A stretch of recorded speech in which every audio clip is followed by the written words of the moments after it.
So everything's working okay for you? Yeah. You're streaming live now.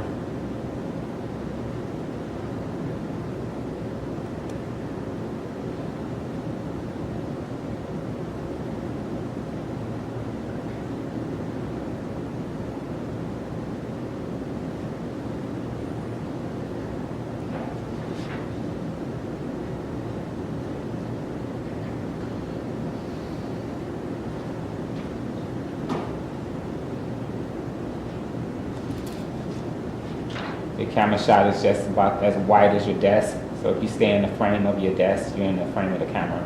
Cool.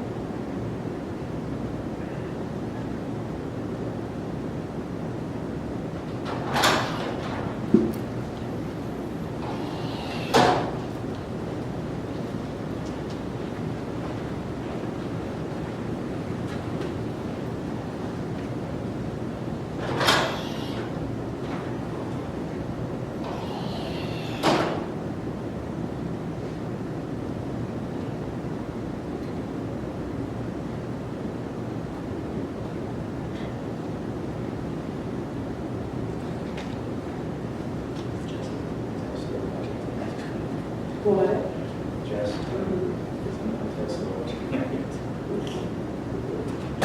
Oh my God, I just.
everything now that you're here, it's all gonna change, and we can't tell you how, and. Proceed. Okay. We optimize for doing outsourced traditional. Here, I have a, I'm having something I have to caption there. I was sit down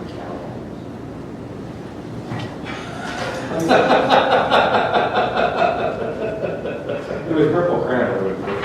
Okay, so here's what you need to do. You need to post it to Facebook and Twitter, and I'll say, what should the caption be? I have a feeling you're gonna catch it. Always the Tom thing, never Tom. Is that what it is? Yeah, exactly. Was it your stuff over there? Yeah, I think this is plain. I'm not positive. What do you do? Oh no, it isn't having any shiny. Oh, he was, This is called cable. I'm gonna just do this. he was listening to, I know, he did. He heard you call me a stick. because apparently there's actually one. Oh. So those are the fun ones to be in, especially in the social media. Especially the people that are quick in their mind. Thinking. Not allowed to, I have a We're not allowed to remember all those years ago? Yes. Underpants, pickle weasel. And then, you know, I'm going to put it up on the screen. Yeah. You just can find it.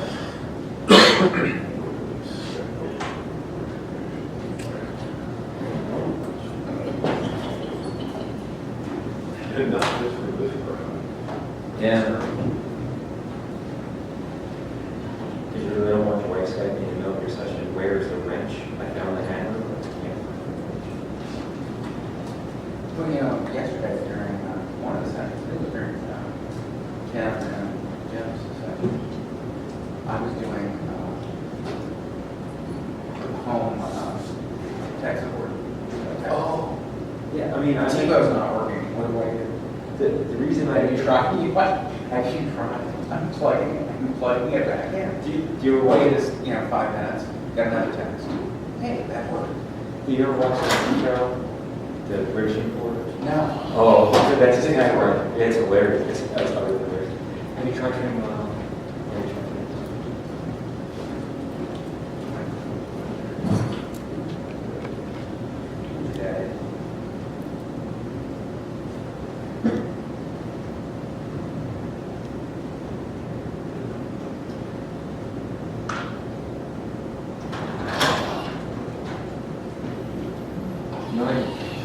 We don't know where your stuff went.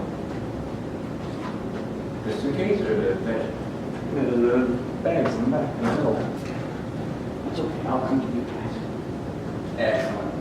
See, I told you. See, always accommodating. Right, as long as he's got a big enough stick to be needed. Exactly. Or poke back. Thanks, Tom. The first thing I did was go, hey! Get over to Charlotte. And it works on my computer line. Like, yeah, that's classic. All right. Yeah. Yep. You get a hat. Stop by 170 before you leave. Get a hat. Cool. I've been bringing them around with me, but You're lazy. almost everybody. You're lazy. Yeah, I'm Well, lazy. it's, Is everything cool? Your mother does so much. Very nice, sir. Spoiler in the vineyard, whatever, spoiler in the vineyard, that's good enough for that. Is that a board meeting or what? Yeah. Right after.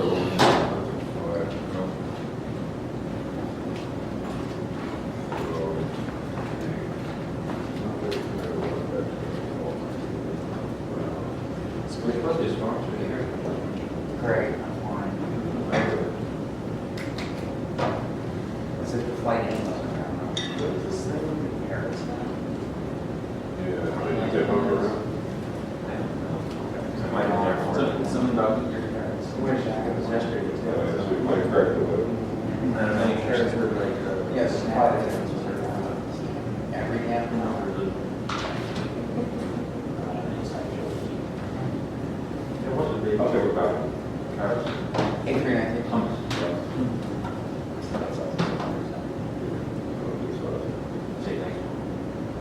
I'll send it. I'll do it.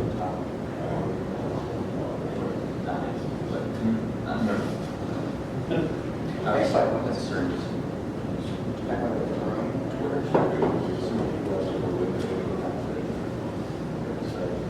Start doing this right away, then next thing you know,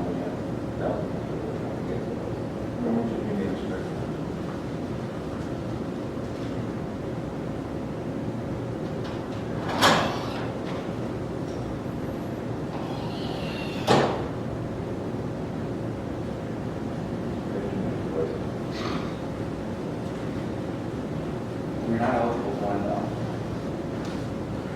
Oh, that's right, you can't win English way. Can you take English way? No, it's our own tax.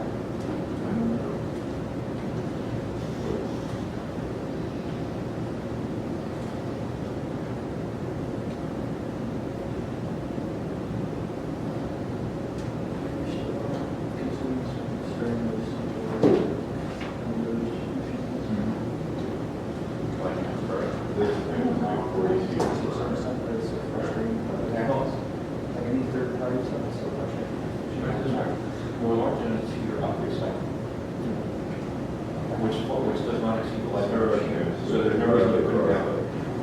Go for a while, and then you're not doing good a couple of years. Well, that's a next six. Really?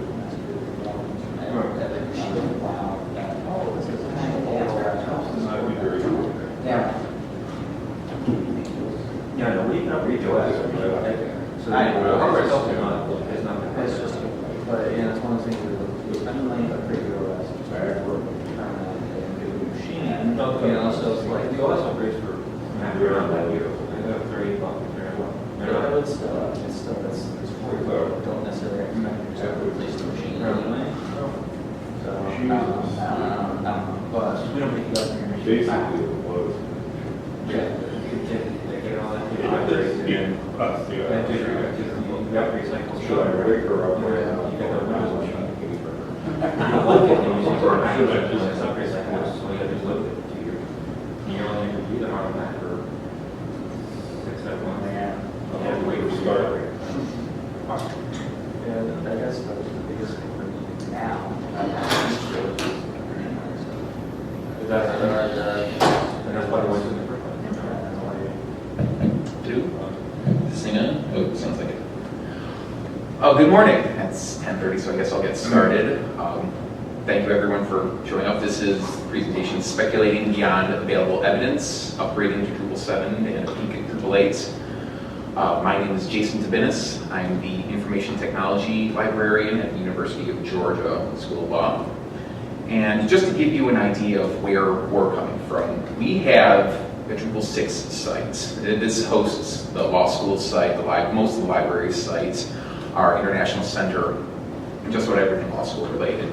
We've been live since July 2009. That's when development kind of ended, but we went truly live a little after classes started. We have 14,000 nodes, 9,400 users. A lot of those are actually student applicants who they might not actually end up being users, but we have a custom module that makes a user for everyone who's applying.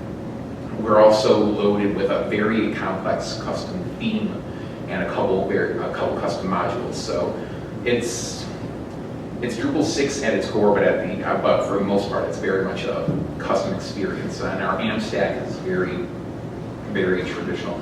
Just to get an idea from the audience, anybody in the unenviable situation of going from Drupal 6 to Drupal 7? Oh no. Well, misery loves company. Any just Drupal enthusiasts looking forward to 8 in the crowd? Okay, then I can gloss over that part of the presentation. So, why do we need to upgrade? I think, well, first of all, Drupal 7 has been very stable for at least a year now. I mean, there are people who've been saying you should be making the transition to Drupal 7 since the middle of 2012 and even before that. Even still, most of the most popular contributed modules for Drupal are compatible in 7. I think there's a page that tracks the 60 most popular contributed modules, and 52 of them function in Drupal 7. So most of everything you're going to find has a Drupal 7 equivalent, and if it doesn't, there is a new module that is probably better than the one that's not supported. And the most important reason, Drupal 6 isn't going to be supported when Drupal 8 comes out. Now, right now, the Drupal 8 release date is kind of up in the air. We'll talk about when we can expect to see that, but it's just bad practice to be supporting, or to be using a format that's not supported anymore. Just to put this into perspective, here's some numbers on the number of sites that are running Drupal 5 through 8. And right now, 6 is running at 230,000 compared to 7 at 640,000. And this Drupal 7 overtook 6 about a year ago in March or April. So this is just going to keep going and going and going until 6 is starting to look at 5 numbers. And there is an intrepid 103 or upwards of close to 250 sites running Drupal, some half-baked version of Drupal 8 already. So those must be some really interesting sites.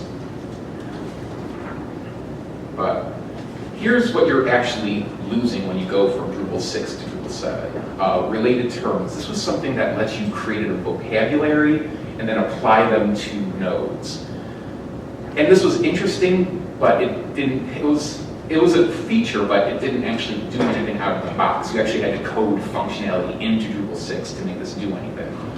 There was a minimum number of words you needed to create content, so you couldn't just have someone spamming for the lulz, for the lulz, for the lulz, just spamming your content. That's gone because that wasn't seen to be a problem. Blocking user registration by name or domain, it was too easy to spoof, so that was dropped. Now it's just blocking by IP address.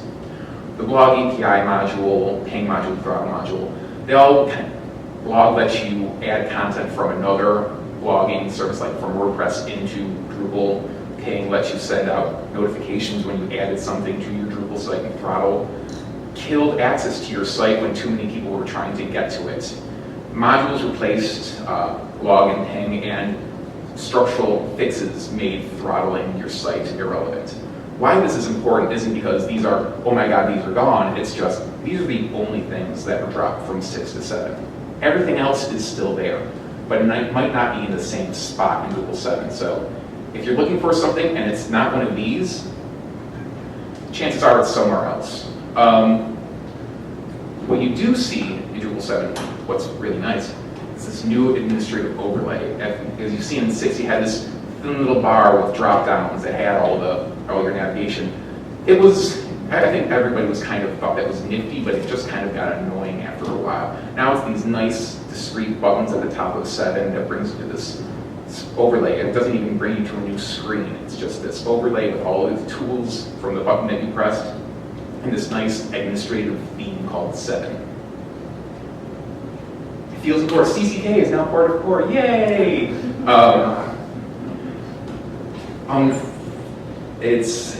You need CCK to do all the things, but now you also don't need to be making, because since you could only add fields to nodes, and you had to make other things look like nodes, so you get to add fields to them. So that was something that was changed with Drupal 7, because now you have entities, and a lot of different things are entities now instead of dressing up nodes as an image or a user.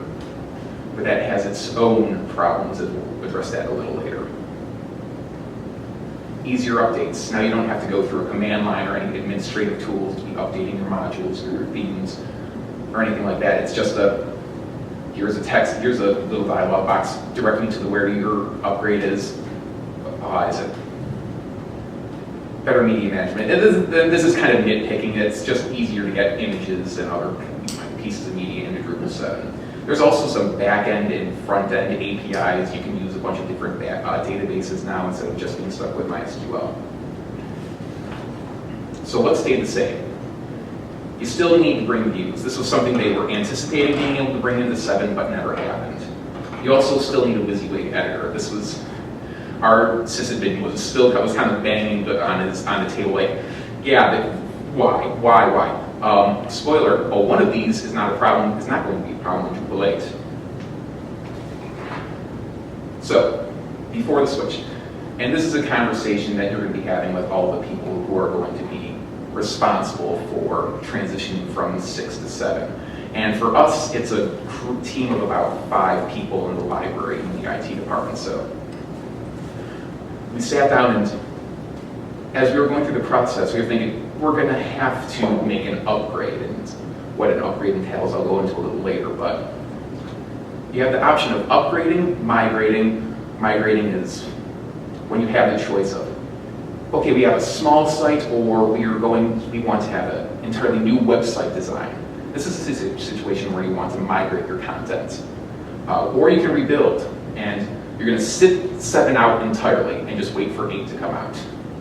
It's a gutsy move, but some of the features in 8 are very desirable. There is a 4th option.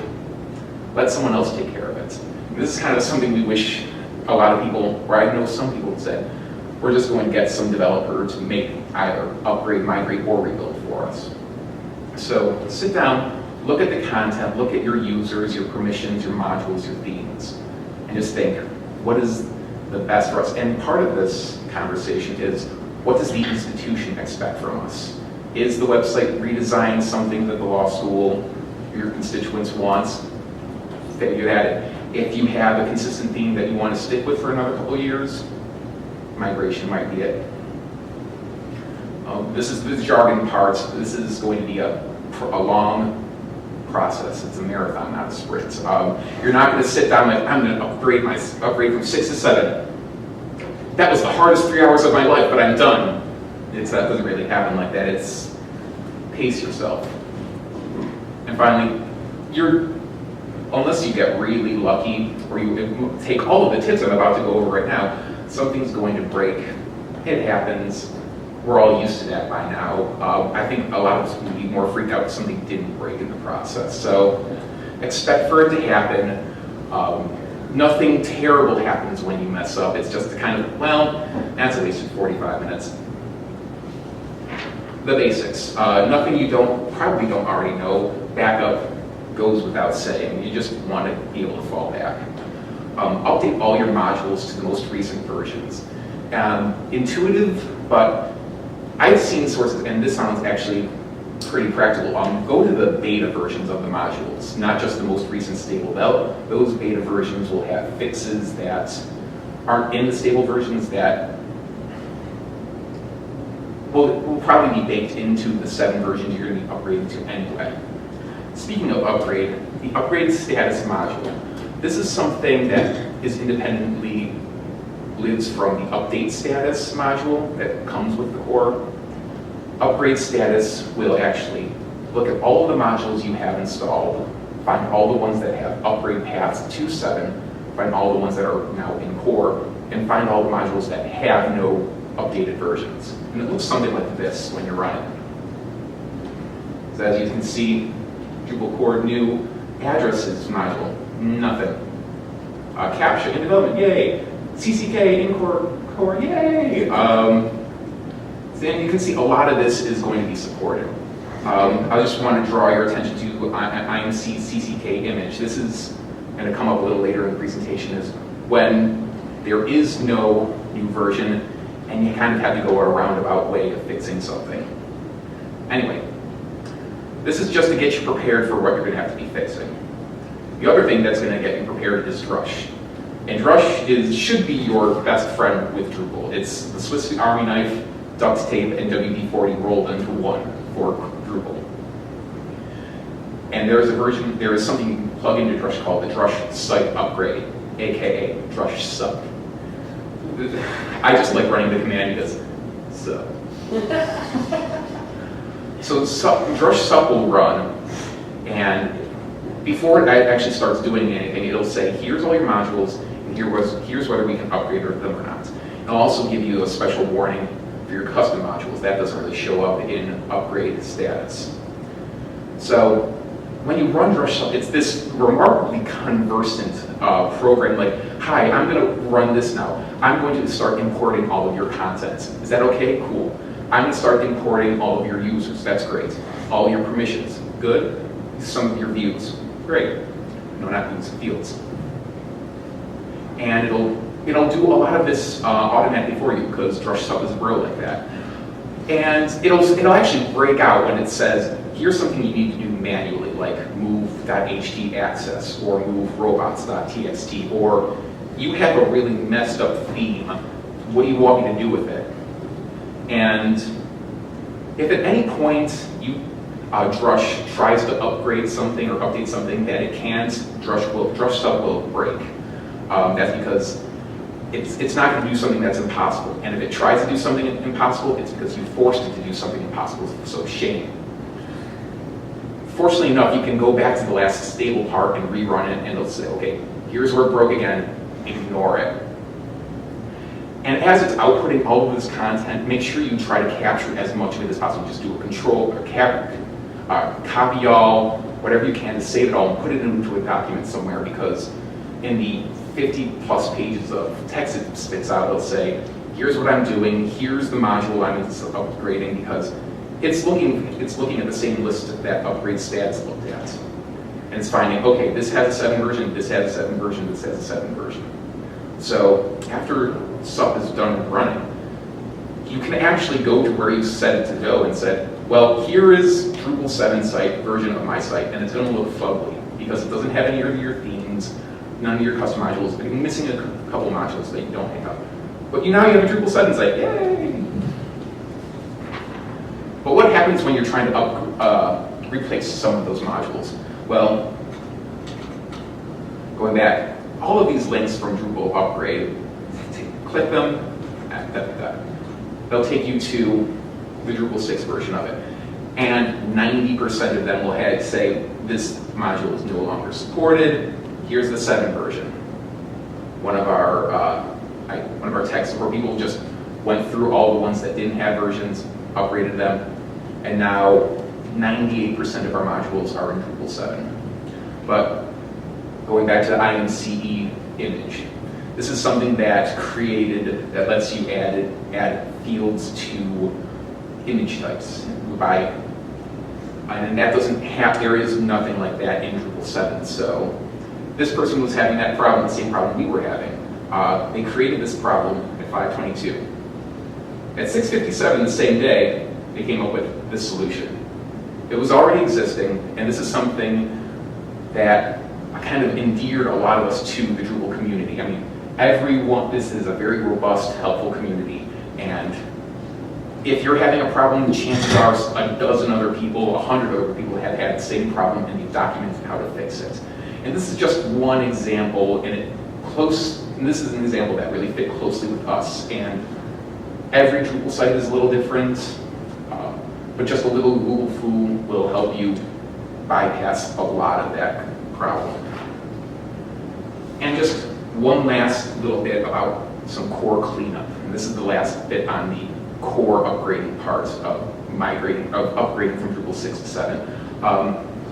We had a bunch of custom content types that used some fields from CCK in 6 that didn't have direct counterparts in CCK in 7. So we had to install some modules that manually added these fields to 7. And those are node reference and user reference are, not this, I'm not going to read verbatim from the screen, but if any of these show up in your Drupal 6 content types, these are the things you have to do to get them into 7.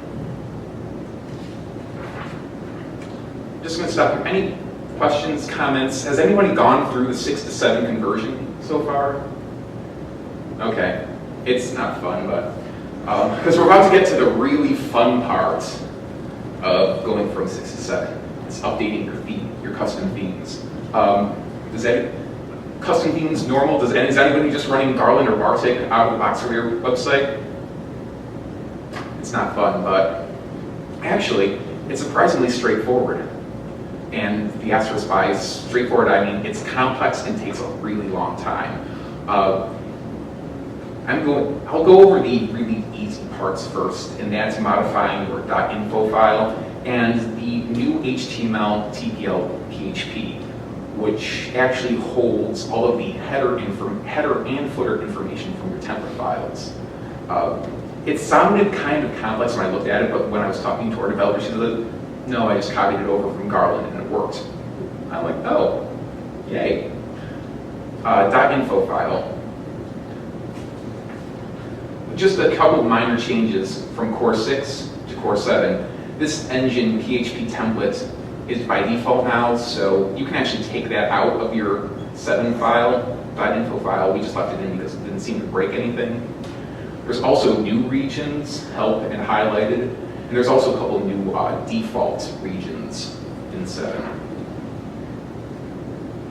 And this is the html.tpl.php. This includes everything you want to put into the header of all of your template files. So that's all of your scripts, all of your style sheets. It also has a list of all the variables that you'll be using. The variables, actually, I'll get to that eventually. And so in terms of scripts, this is where something you put maybe your Google Analytics block of code, because now this is going to be loaded onto all of your template files. So this is where I would say your page templates don't have any heads, so don't get ahead of yourself while doing this, and don't lose your head. But I'm not going to read verbatim all of the changes that you have to make to your page files. These are some of the most frequent ones. I've highlighted. This is the one that's going to take up most of your time. A lot of your finding or print something to render page something. This is going to be just doing a Control F for a $sign and trying to find all of the instances this has changed. What this looks like in practice, the right side is the old front template page, and on the left is and on the right is the old, left is the new. You can see here is all the heading content, and here it just doesn't exist anymore. On the left you can see this print render, the other side it's just print. You can also notice that our jQuery stuff looks a lot different old than it does new. I won't get into too much into that. And here's the node change that need to be made. I can't go into this because if we went into every single change that needed to be made to all your themes, I'd be here all day. This Ishmael Sanchez quick and dirty theme upgrade is kind of our Bible for now. It's taking care of 90% of all the theme changes that we need to make. For the 60 plus different things you need to be checking as you're updating your Drupal themes, this is the Drupal page that has every single one from the most basic to some of the most obscure things. I don't think they even made it to the change. Also, the magical naming structure. This is what happens when you have in your themes directory, you have a custom module directory, and you're replacing a default template with an alternative version. So 2-column default is something completely different in your theme template, theme directory. This is a bit of code that you need to include in those pages because the theme hook suggestion is an alternate template file that you need to override the default.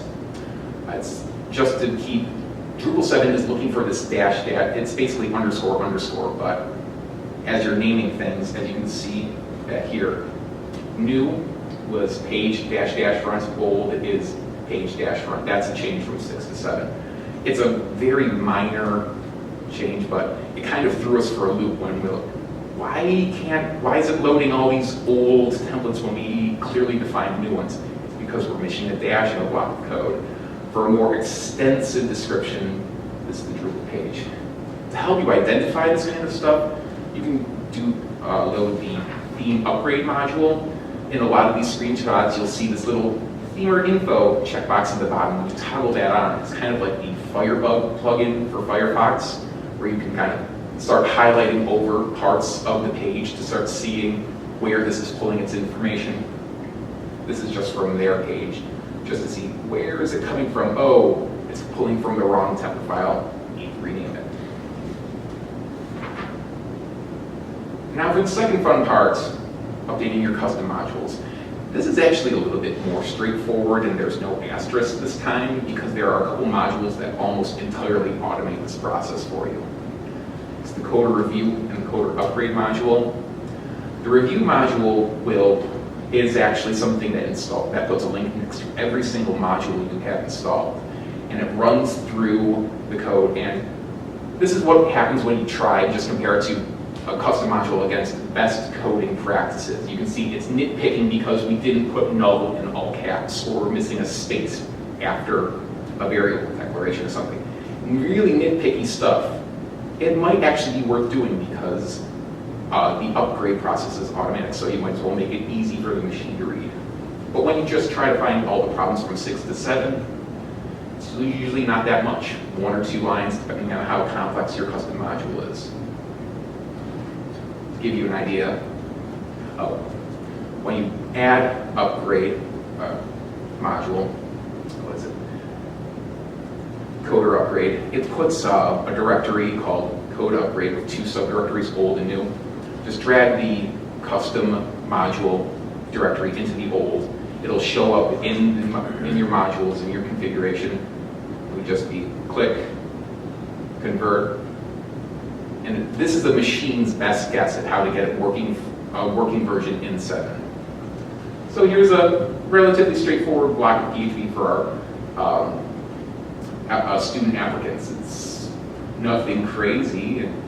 A couple functions. There's very minimal commenting. Our web developer says, finally live, July 7th, 2010. But just watch how much the comments explode in this file.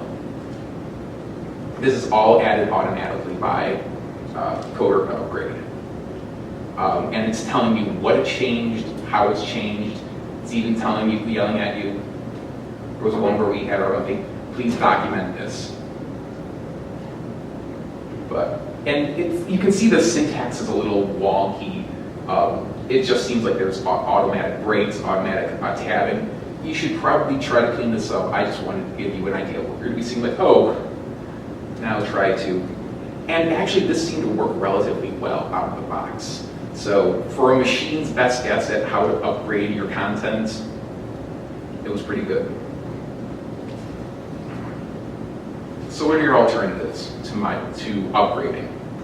There is the migration. And like I said, this is, instead of building a 7 site up with all your content already in it, this is making the Drupal 7 site and then pulling content into it. All of your nodes, now entities, all of your users, all of your fields, your images, and kind of massaging them in. There actually is a Drupal, or migrate to Drupal module, Drupal to Drupal. This doesn't actually work too well if you have a custom theme or a custom module. You'll have to recode them for this. You also clean up all the content in the code. And like I said, this is best if you have a small site where you don't have to pull too much in, or you're ready for a web redesign. Like I said, pay someone else to do it. Your mental health is very valuable, and all things considered, when all the time and man hours are put into this, it might actually have been cheaper. Or wait for Drupal 8. Speaking of which, you can talk about Drupal 8. Before we go, any comments or questions about going from 6 to 7, at least from our perspective? Cool. So, when can we expect Drupal 8? The code freeze starts July 1st. And by start, I mean it's going to start lowering the number of issue count thresholds. July 1st, there are 15 critical bugs or issues that can exist in the code base. And critical bugs are anything that has an upgrade path problem, causes the test bot to fail out, causes significant regression in the performance of the site. And then July 8th, there will be 14 of these bugs allowed. The 15th, 13. All the way up to September 23rd, when there will be no bugs allowed like that anymore. Conveniently enough, that coincides with, DrupalCon Prague, and where we can expect to see release candidate 1. And which is great, but when does that actually mean you can expect to see the full stable release? I'm looking at when 6 and 7 have come out. They've come out early in the year, so while there was a lot of the early documentation said expect to see Drupal 8 in August 1st, we were overshooting that by a month or 2.5. And which is expected, I think, the way the initiatives for Drupal 8 have evolved. can see that they had to rethink the way the whole thing is going to be developed and parceled out what is feasible and what's not. So what are some of the initiatives we can expect? This is roughly in the order they were announced and in terms of importance for the Drupal community. I think a lot of these are actually really important to module developers and designers in terms of people who are going to be administering it on the front end and having to sell it to everybody. A couple of these are more important than others.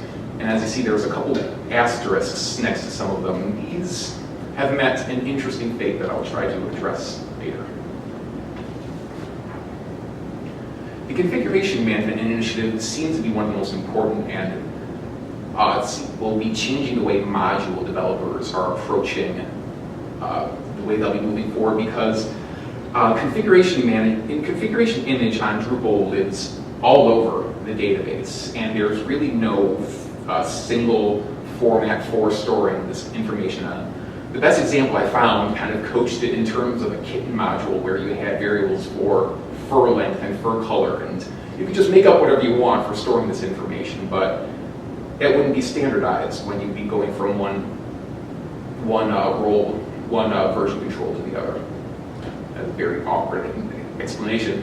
And as I was trying to understand this, it was very difficult because I'm not a module developer myself. The way it is supposed to work is on the very lowest level. Configuration data is stored on the disk.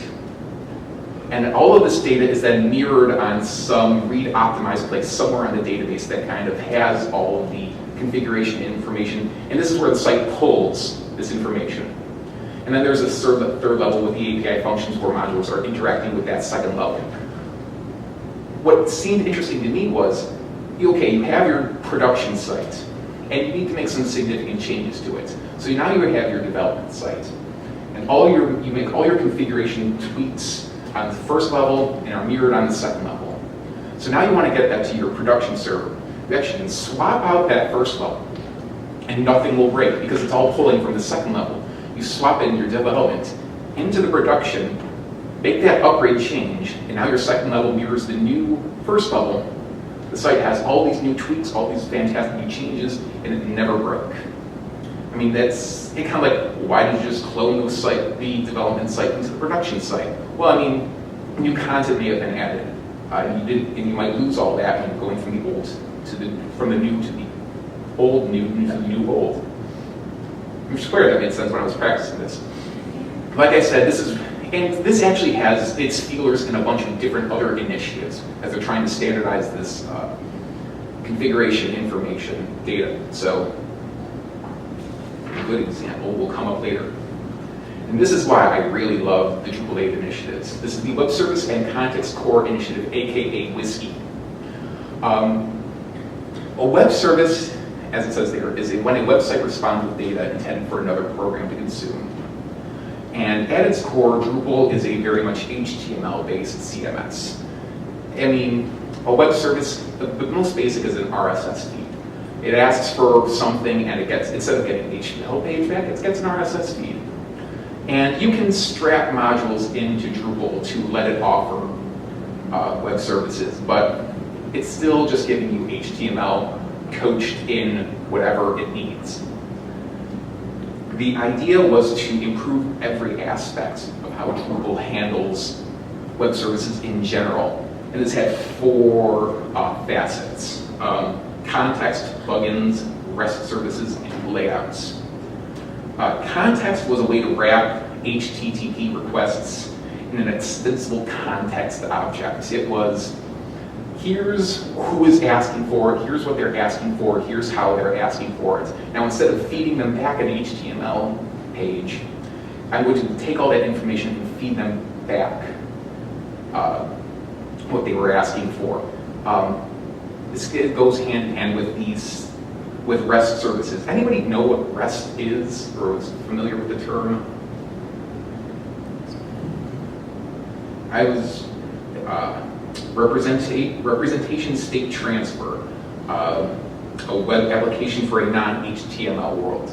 And these were the two aspects that they really wanted to focus on, was this REST and this context. And if you saw the first of the keynote speakers who was talking about information as water, they wanted to turn Drupal into something that could take in any request and serve back representations of information in whatever form they were required. So if you needed an atom feed, it would serve an atom feed. So you had this block of this fluid piece of information. It could be served out in a square, in a circle, in a triangle, in an HTML page, an RSS feed, or an atom feed. What got spun out of this, though, were the layouts and the plugins. Plugins were just a more flexible way of adding functionality than using hooks. And layouts actually became its own initiative.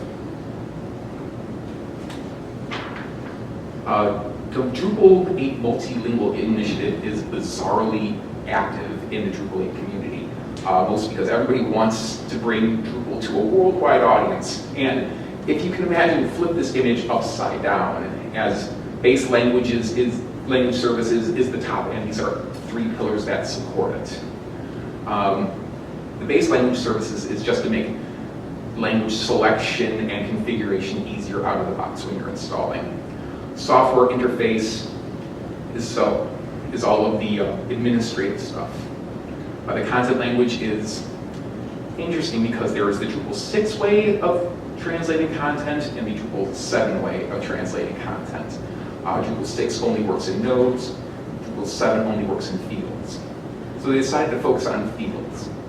And it's this machine translation of code in fields that will eventually encapsulate translating nodes. It seemed like we're just going to make it better until it's so good no one can consider the alternatives. Ambitious, but they seem to be making it work. And configuration information, language translation. This is another thing where Configuration Management Initiative has its tendrils, in that it's going to store what language configuration information in its native language. And it's not going to bog when it's looking at it like, okay, this page is in Chinese, and that's okay. All of the configuration information is going to get translated up in Chinese. When you're changing the modules, Chinese. They seem to be having a code sprint every other day, so I think they can actually translate over into however many languages they wish to convert to. Layouts, Scotch, another fantastically named.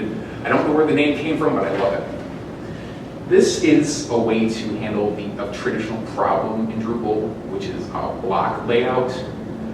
Normally it's just when a page is generated, it's a page callback as primary content and the blocks are loaded onto it secondarily. And you can change the way blocks are operated by plugging modules into it to get really dynamic layouts on your page, but if you have to plug in modules, Drupal's going to look at it like, how can you put that into the core? And that's what this layout is supposed to do. It's adding this layout palette that you're supposed to be able to construct your own default layouts. You can nest layouts in layouts. So you have a page layout, you have a 2-column layout, you have a footer layout, nested in the 2-page layout. It's supposed to let you kind of have almost, imagine you're making a PowerPoint mock-up of a web page where you can move elements around and plug them in. So it lets you build these nice, complex, nested things with minimal custom HTML code.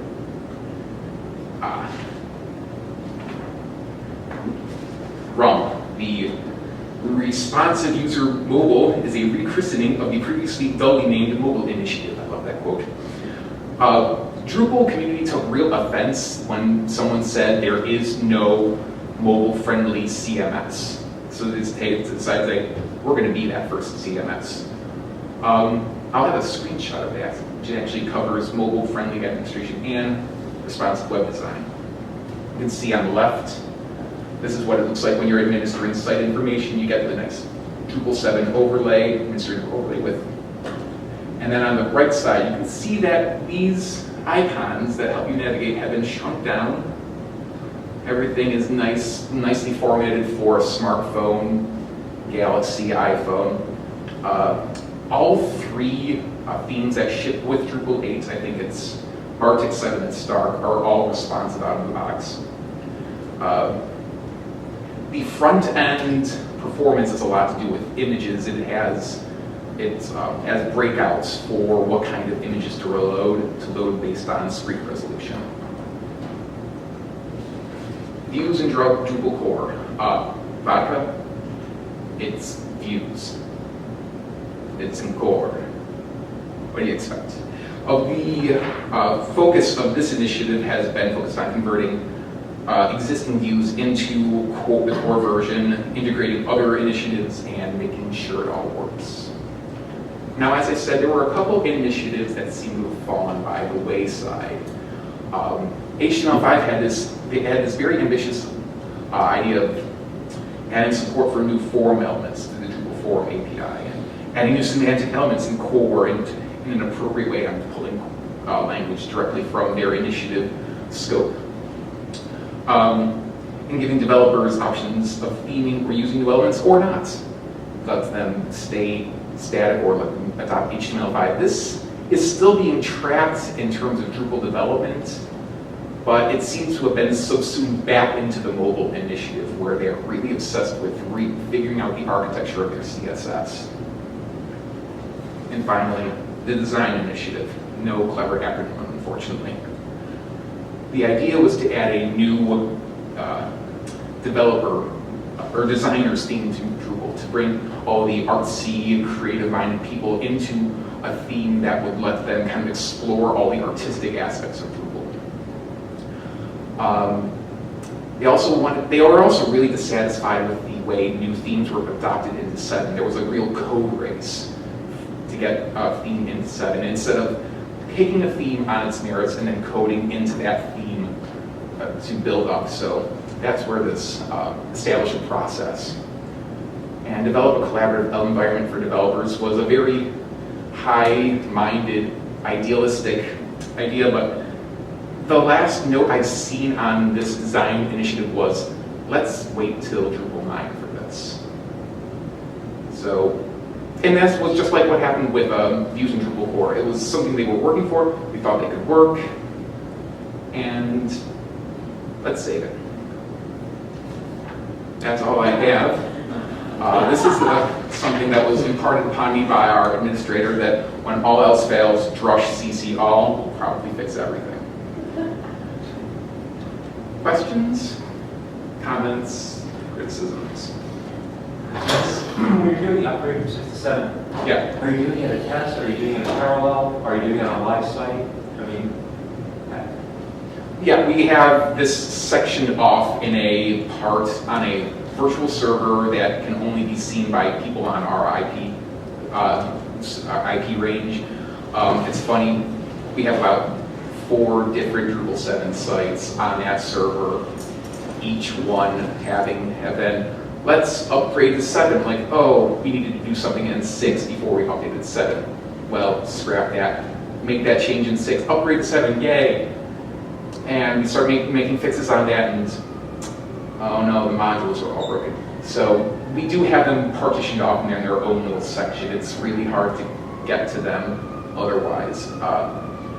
And we are planning on trying to make a live transition from one of our lesser used services. It's our intranet where we keep a lot of our minutes and just internal documentation, because it's only running Garland as its basic theme. So technically, if I were to just drush up it, in theory, it would take care of everything on that site. right. So you kind of have a high probability of success before you actually drop the hammer on it in production.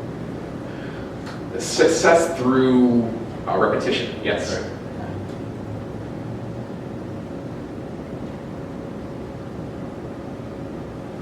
Oh yeah. The LII, we have some extensive custom modules that we had to write. How would those automated processes handle some rather extensive code? I would actually be curious to see how the reviewer module would interpret some of the, just not some of the stylistic elements, but just focus wish I had a shot at it, but there is this dozens of checkboxes that says, here are all the things you need to consider, and when you just get down to 6 to 7,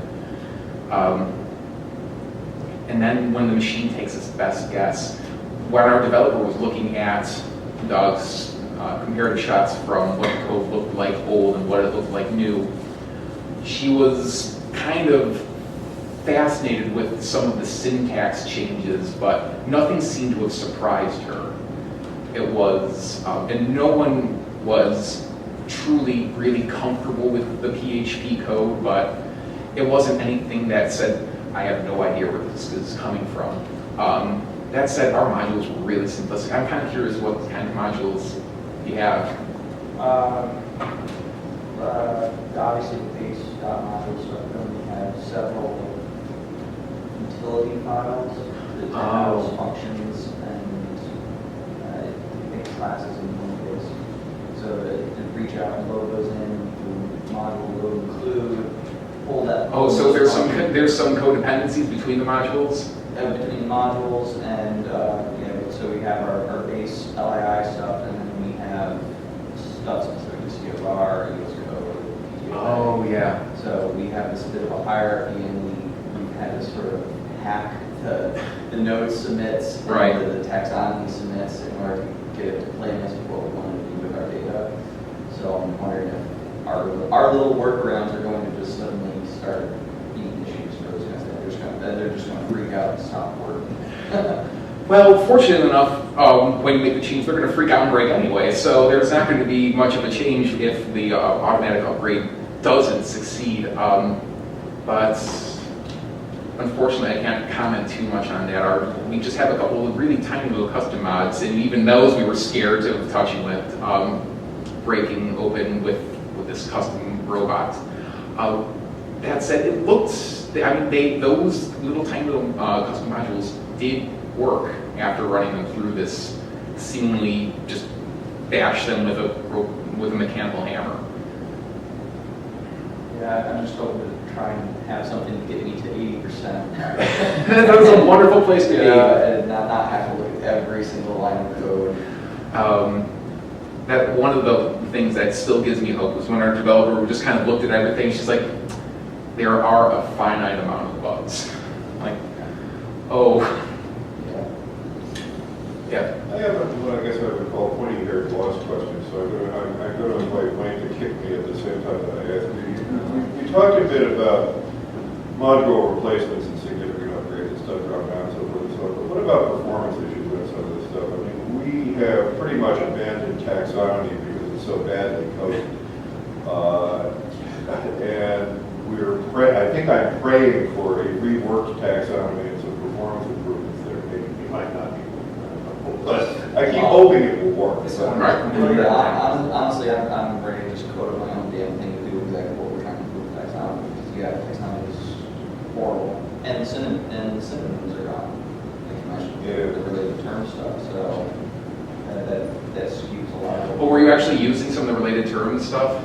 Yeah, we had some stuff. We had just flat keyword list, right? Like the CFR stuff. The entire structure of the CFR, we tried to throw into taxonomy to help organize it. Oh. And we realized, and that's the performance Tom's mentioning. Yeah. Because it's thousands upon thousands of nodes, taxonomy nodes.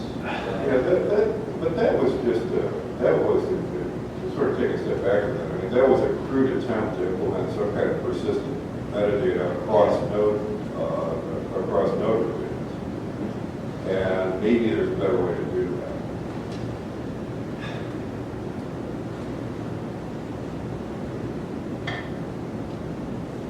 Unfortunately, I don't think I'd be the person to comment about that. Like I said, this was a team of 5 people. I will say that we didn't see the performance upgrade we were expecting to see going from 6 to 7.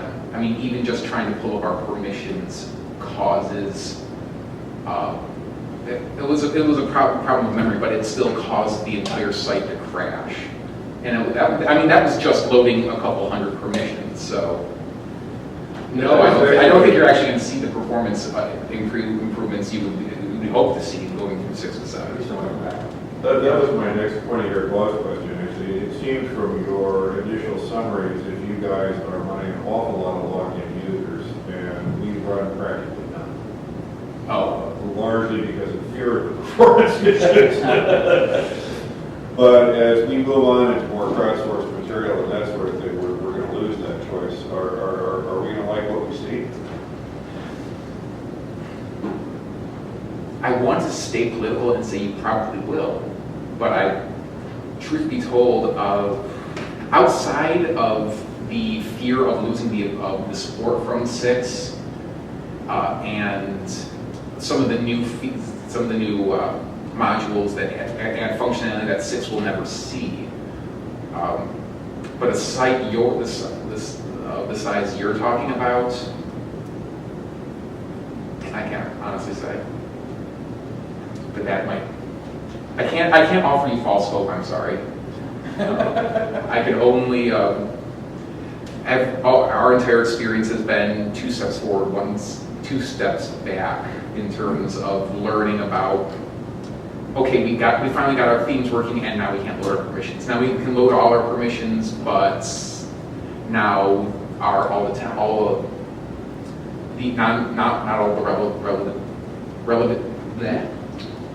not all of the themes are loading properly. We're just still scratching the surface in terms of performance. I mean, they make illusions that performance is no longer an issue in 7, but I've never seen the actual statistics. But I can call bullshit. Doesn't also all be okay. We like that.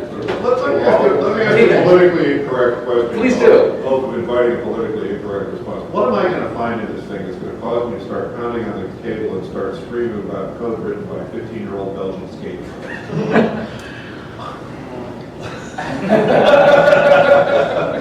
That's a where should I start looking? I'm trying to think of all of the colorful metaphors that have been used for Drupal so far, but I wish this wasn't being recorded. Yeah. We'll do a Google Hangout. There we go. Of course, the NSA will get that. But. Well, yeah. Supposedly I have nothing to hide. But okay, some vaguely apolitical answer for what it's going to make. It was actually we came saddled with the and actually I'm kind of curious who was responsible for the theming of your site. Can you still ring the necks of the people who made the theme for your site? Matter of speed. Sort of, yeah. Okay. Well, you'll be with easy arm length of venting your frustrations. Okay. A lot of trouble things. What? A lot of trouble with things. Yeah. There was just I understand the concept behind why the changes were made, but these changes were made for sites that are just running one of the handful of themes that are very highly supported and everyone seems to love, but no one seems to love when they're designing for a law school website. I have to say that we haven't made any significant effort to do stuff in the theming layer that we should have been doing in code and modules, I don't think. Okay. It's mostly, There's a... yes, there's a lot of stuff we should have done sit in our module code. I'm sad to say, unfortunately. But I'd rather have it that way than the other way around based on Well, what he's saying. I don't know. Yeah, it sounds like you're going to have the same headaches that we're having with themes that we were not having with. Sadly, I had a student this past semester attempting to go through one of our smaller modules, and I usually do area on line shaft kind of thing. That's what they do. And exactly. And yeah, the issues he was having trying to make changes to the code base from 6 to 7 was eye-opening and daunting. So it's frightening. I'd be curious to see what would happen if you had the old code and you ran it through the upgrader and you compared it to what the changes they had made. to see how similar or dissimilar they ended up being. Yeah, I'll definitely have to keep the copies and share them around. It's going to be interesting to see what happens. If only for a good laugh. It makes for a good story a couple years down the road. I'm half expecting to open the new file and just go rethinking, comment it in there, and the file's completely empty. It's very humbling. Like, I mean, I can't believe just automated code can be this judgmental.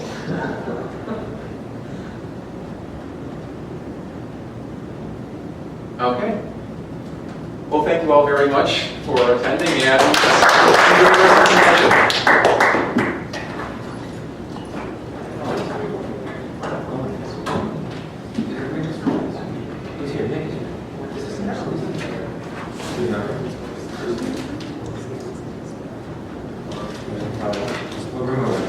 We're in 5.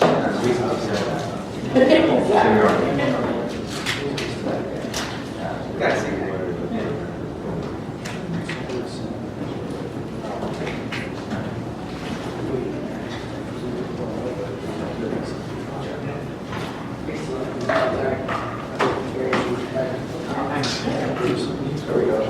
Sorry, I can email you some. Yeah, you'll put us all up. There you go. Party again. Me too, and I think, yeah, I think our lawyer would be more than happy to share anything they could, or if they could save anybody some fantastic. That was great. Sadly, She doesn't come so.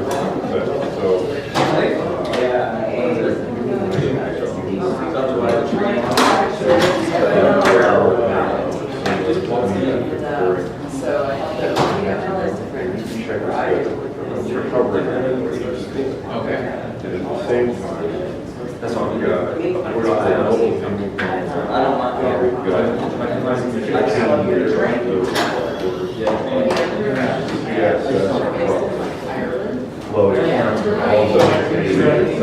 so, I mean, you can take it on. I mean, we're not only moving out for Phoenix, but, so, yeah, I know, we're sort of, she and I are sort of calling.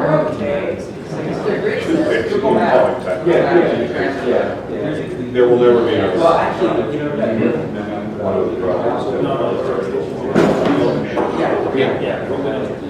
But anyway, you guys are available for a. Oh, I do have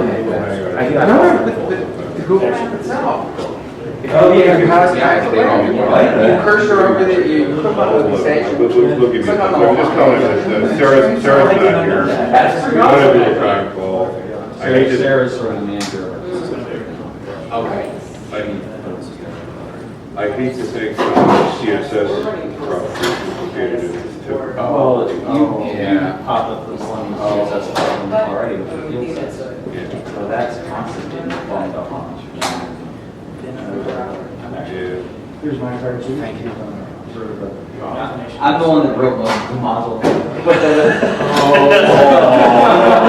All my pain. So Turn around, Wayne, so we can see the target. I have my polo in my bag. I mean, I guess that's a lot of stars.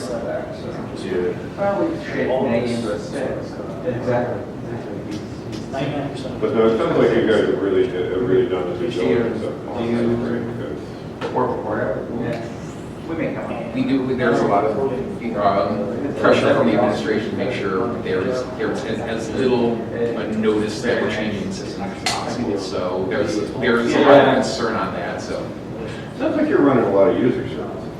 That's good. I mean, we just dish out things. Right. Oh, yeah, you're running. Sorry. Okay, 6:30, Mike.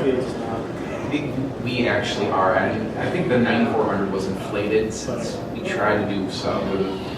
We try to clean them up, but we do have about, I'd say, about 100 different people administering content at any different points on the site. And in terms of user services, yeah, I mean, the few custom modules we have are dealing with however many applicants we have a year. Yeah, I mean, one of the things we're planning, we've got a Wikify resource that we have not